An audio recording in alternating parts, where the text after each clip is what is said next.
Marina Bay Parkway has long been plagued by train crossings.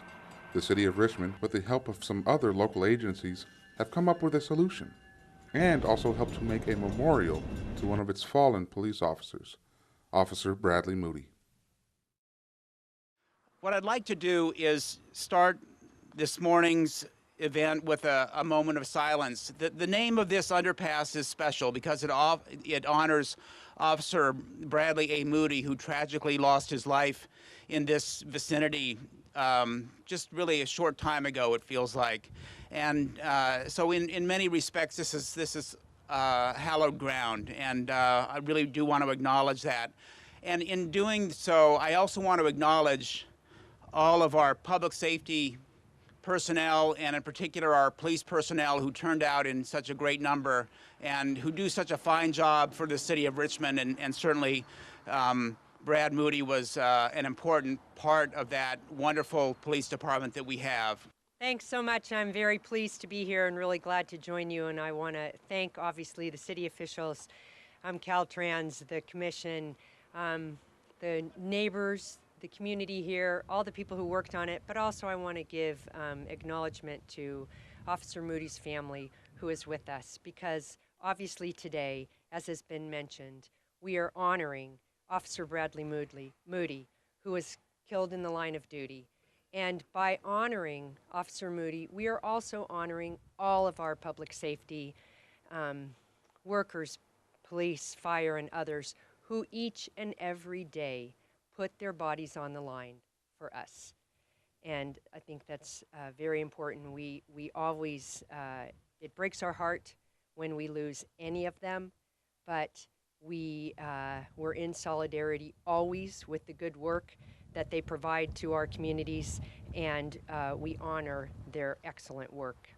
It's just so wonderful that we have this way of remembering him, above and beyond remembering him in our hearts and minds. We will remember him by way of naming this project, the Officer Bradley Moody Memorial Underpass. And this project is going to bring so much to our community. It really is an issue of safety, an issue of helping our community stay connected and not have to deal with these long trains that slow us all down, and that really, put us in a position of having more air quality problems. This underpass is the result of a lot of different people's work in the community, a lot of our elected officials, a lot of our staff in Richmond, Alan Wolka and many others from the redevelopment agency and beyond have just put a tremendous amount of time and effort into making this happen. So now the construction begins. That's going to be a little bit of a challenge since the police department is right on the other side of this, but there are ways we can get around, and we're looking forward to it. 18 months will go by quickly, and then we're going to have a great separation, an underpass that really is of huge benefit to the community. And of course, the other wonderful thing is that it is a memorial to, an officer that will always be in our hearts and in our minds, Officer Brad Moody. On behalf of the Moody family, I'd like to thank all of you for being here today. A special thanks to Madam Mayor McLaughlin, City Manager Bill Lindsay, City Council members, Chief Magnus, Deputy Chief Brown, Deputy Chief Medina, captains, lieutenants, other Richmond police officers, Brad Moody, underpass developers, friends, families, and loved ones. I'd like to introduce my family, and when I introduce you, if you could stand up, I'd appreciate it. I have my wife with me today, Michelle Moody, Mama Moody, Betty Moody, my younger sister, Jen Pirro. I didn't mess up, I didn't call you Moody. We also have a newest addition to our family who's in the back, and that's Jen's baby and my niece, Peyton Pirro. I have two of my cousins all the way here from Washington to join us today, Gwen and Brian Moody. Brad's wife, Susan Moody. Brad and Susan's oldest daughter, who is now 8 years old, Madison Moody. And Brad and Susan's youngest daughter, who is now 6 years old, is at school right now. She thought it was important to continue her education, so I just want to make sure she got recognized, but she's with us in spirit. And I'd like to start by telling you a story, but before I do that, I have two things I need to say. I may get a little emotional. It's hard reliving that day 5 years ago when my brother passed. And second of all, Brad was more than just this person that I talk of today. He's not just an officer. He was a brother, a father, a son, and he was well loved and appreciated by his family. When he was at home, he was witty, he was goofy, he was funny, and he was the type of person you'd want to be around. He loved to camp, he loved to do water sports, he loved to watch football, rooting on his Seahawks, and also rooting on whoever's playing the Niners. That's the type of man that he was. So he's more than just this officer, he was also one that we loved, and we would have done anything for him, and we do. So this story is about a boy who is destined to be a police officer.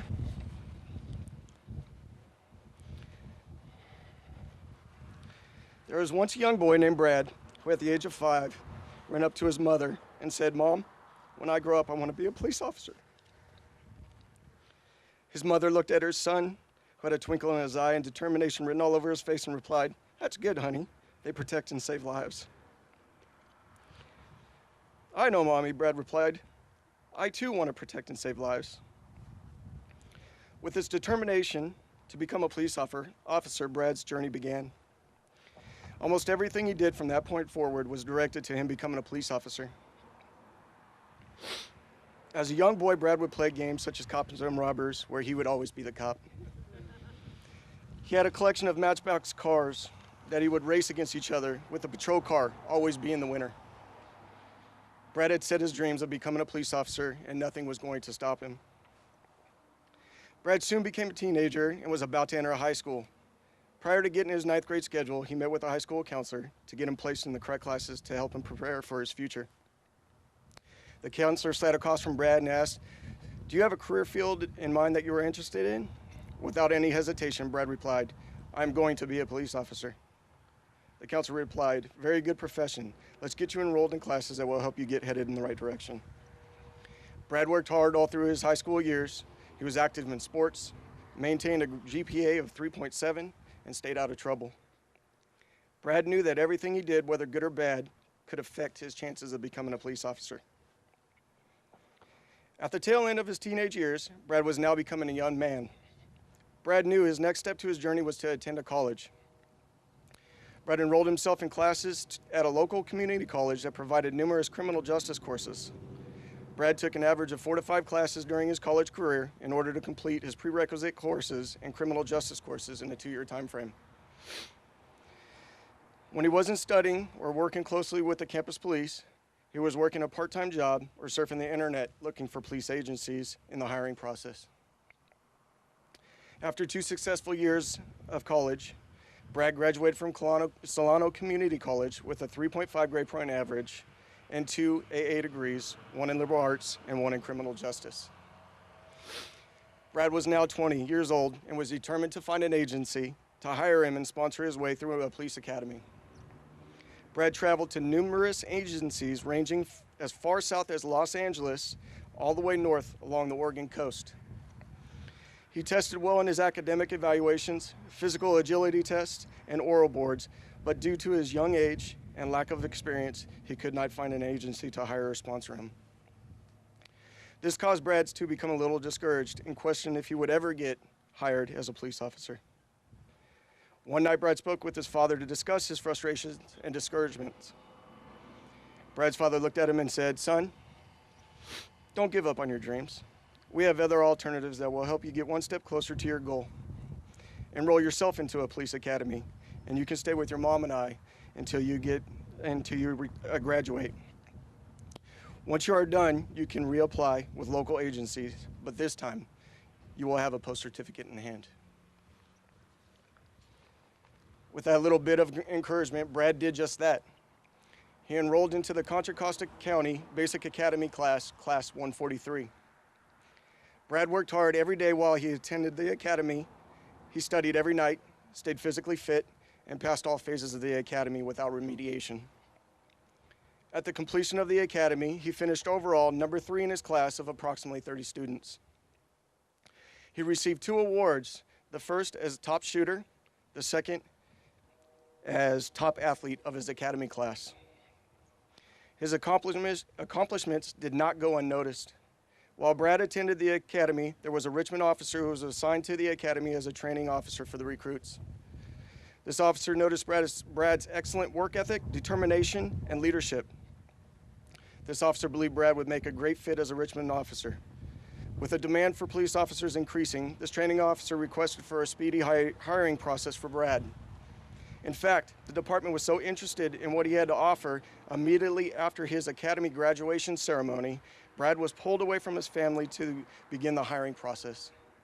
Brad entered a room where a panel of Richmond officers sat behind a long desk awaiting to give him an oral board.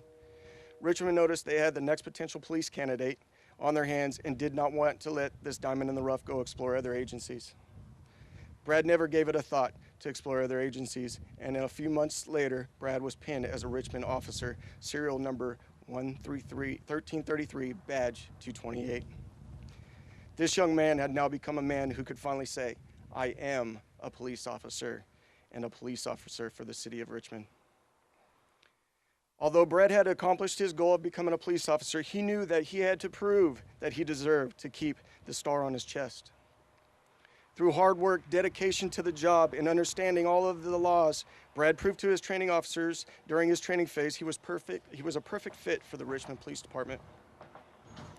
A short 18 months later, after Brad was released from probation, receiving high marks of average or above average on his evaluation. As a patrol officer, he was assigned to Central District, where he worked a large majority of his career. Brad quickly made a name for himself in the city of Richmond and within the Richmond Police Department by making numerous arrests, attending community meetings, mentoring kids, knowing his community, and so on. Brad's career as a police officer began to flourish. In the first 5 years of his career, he tested and was selected to be a member of the SWAT team. He joined a street team named Nitro, became a canine handler, and worked closely with gang detectives due to his impeccable knowledge of gang activity and its members. Brad was deemed an expert in the courts as an expert in vehicle theft, possession of narcotics for use, personal use, and for sales, and criminal street gangs, to name a few. Brad was on top of his game. He loved his job, and he loved the city he worked for.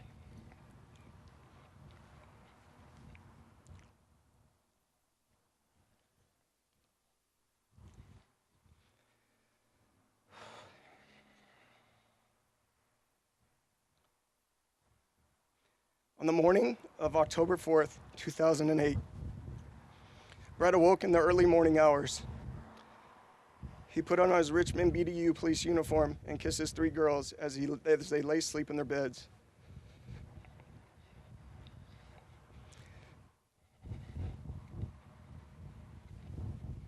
He walked through the garage door to his patrol car, number 27, and opened the back door. Brad then opened the door to the side yard, where he was greeted by his canine partner, Rico. "Ready to go to work?" Brad said to his partner as he opened the dog cage. Rico placed his front paws on Brad's chest, letting him know he was ready to go. "Auto," Brad commands to Rico. Rico jumps off his owner, goes directly through the garage and into the back seat of the patrol car. "That's a good boy," Brad says as he turns on his patrol car to leave for another day. Brad and his partner arrived at work around 7 in the morning. Brad exits his vehicle to enter the department for a pre-shift lineup. Brad walks back to his seat located in the rear of the room. Sergeant walks in the doors and takes his seat in the front of the room facing his team. The sergeant reads through the daily log from the previous shift and assigns his patrol team their beat responsibilities for that day. Around 7:30, the sergeant sitting in front of the room says, "Before we break, I have a couple of things I'd like to present. Officer Moody, will you join me at the front of the room, please?" Brad arose from his seat, walked to the front of the room, and stood next to his sergeant. "Officer Moody," said Sergeant, due to some exceptional work you did last month, you are receiving 2 commendations today." The sergeant read out loud both commendations he was receiving. The contents of the commendations in summary pertain to 2 separate instances when Brad located 2 suspicious subjects in his beat illegally concealing loaded firearms. On both occasions, the suspects ran from Brad, attempting to elude capture. Due to Brad's excellent physique and radio traffic, both suspects were apprehended and the firearms recovered. At the conclusion of lineup, Brad walks out of the lineup room door and walks down the long hallway leading to the parking lot where his partner awaited. As he gets approximately halfway down the hallway, he hears on his handheld radio a request for emergency cover from a fellow officer. "My fellow officer needs help," he says to himself as his walk now becomes a sprint. As he approaches the double doors, he doesn't break stride and forces the doors open. "Not on my watch is anyone going to get hurt," he thought as he rounded the front of his vehicle to the driver's side door. In a matter of seconds, Brad jumped into the front seat of his patrol car, placed the car in reverse, flipped his toggle switch to the third position for his overhead lighting, and hit the whale button for his siren. As he backs out of his parking stall, Rico jumps up and begins to run in circles. Brad places the patrol car in drive and heads out of the PD parking lot. He clicks his mic and says, "K27, I'll be en route to the last. Code 3 from the station. Confirm the 20. Dispatch advises Brad of the location where the emergency cover was needed, and he replies, 10-4. He quickly decides the quickest route to get to his fellow officer in need. He exits the police station parking lot and made a U-turn on Regatta Avenue, headed towards Marina Bay Parkway. As he approaches a green light to turn northbound onto Marina Bay Parkway, he began to make his turn.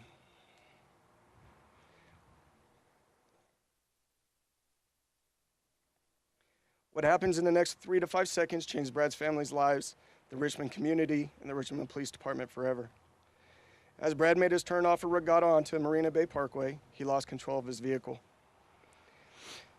He attempted to correct the vehicle, but due to the condition of the roads and the speed of the vehicle, he was unable to regain control. His patrol vehicle slid sideways until it suddenly was stopped by a light pole just prior to the railroad crossing. The impact of the vehicle caused Brad to lift out of his seat and subsequently hitting his head against the pole. The injuries were unfortunately life-threatening and caused extensive brain damage. Brad was airlifted to John Muir Hospital, where his family, friends, and loved ones heard the news from the doctors that Brad would not be able to overcome his injuries.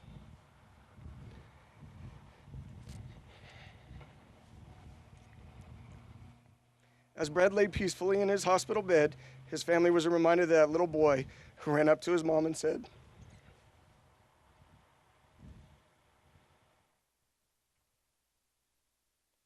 "Mommy, I want to be a police officer when I grow up so I can protect and save lives." This boy, who grown up into a great man and a successful police officer, was not done saving lives. The doctors confirmed with the family that Brad was an organ donor and had very good, strong organs to donate. In the early morning of October 7, 2008, Brad's family and closest friends watched him get wheeled down the hallway to the operating room for a final goodbye. Brad was then taken into the operating room, where his organs were removed and transported to nearby hospitals for organ recipients to receive. On Brad's last day, he saved lives. He saved 5 lives. I have somebody here special with me today, and I'd like to recognize him. And this is a person that's very special to us. And you obviously can see him because his head peeps up above everybody else's. But with us today is Michael Laus, and that's my brother's lung recipient.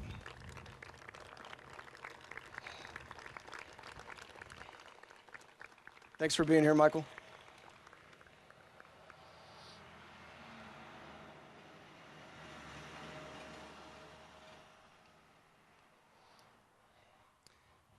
I was fortunate to follow in my brother's footsteps and become a Richmond police officer a short time after his passing.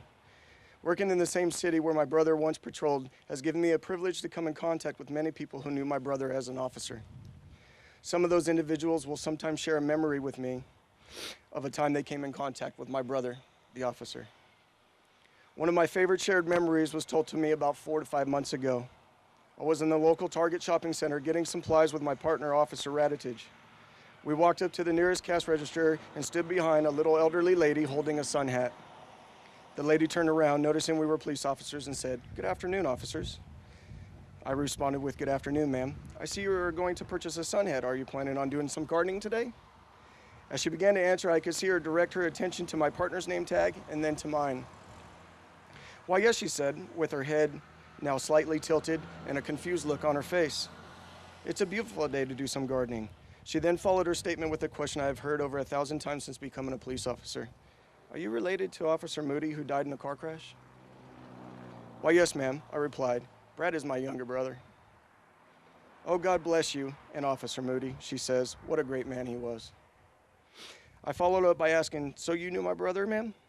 And then she told me the story of her first interaction with my brother, the officer. She said, "It was probably over 10 years ago now when I first met Officer Moody. I was having a family get-together at my house. We were having a good old time, great food, music, and dancing. It was getting late, around midnight, when I heard a knock at the door. I opened the front door, and standing there was a tall, handsome police officer with a huge smile. "Hi, ma'am," he said. "I'm Officer Moody. Mind if I come in for a minute?" She said she opened the door gladly and let him walk in. As he walked inside the house, she noticed he was looking around. The music was still playing, and the family was carrying on about their business. Officer Moody then said, "Hold on for a second. This is my jam." Officer Moody then walked to the middle of my living room and began to dance with my family. When the song ended, he walked back up to me and said, "Ma'am, if you wouldn't mind, could you turn down the music just a little bit?" "Of course," she said. "Thank you, ma'am," he replied as he headed for the front door. Right before he closed the front door behind him, she heard him say, "Enjoy the rest of your family gathering, ma'am." Brad was an officer that had the ability to interact with all walks of life. As an officer, he demonstrated good work ethic, great morals, leadership qualities, and represented himself and the police department extremely well. Brad has been honored in so many ways, to include softball tournaments, crab feeds, shooting competitions, and now the Bradley Moody Underpass. My family and I would like to thank anyone and everyone who has contributed to this huge project. We know that a lot of time and effort has been put into completing this project. This underpass dedicated to Brad truly is one of the biggest honors that a fallen officer can receive. Having this underpass will allow for friends, family, and the Richmond community a place to where they can show their respect to this great officer, father, spouse, son, brother, and friend. The Moody family cannot thank you enough for making this happen. And in closing, I leave you with this. Brad paid the ultimate sacrifice, laying his life on the line for his department and his city. When we all meet again in roughly 18 months to unveil the underpass, it will be then that this vision of the underpass will be a reality, where the officer Bradley Allen Moody is paid the ultimate honor and respect from his city by having his name engraved for everyone to remember, the boy who was destined to be a Richmond police officer. Thank you. One, two, three.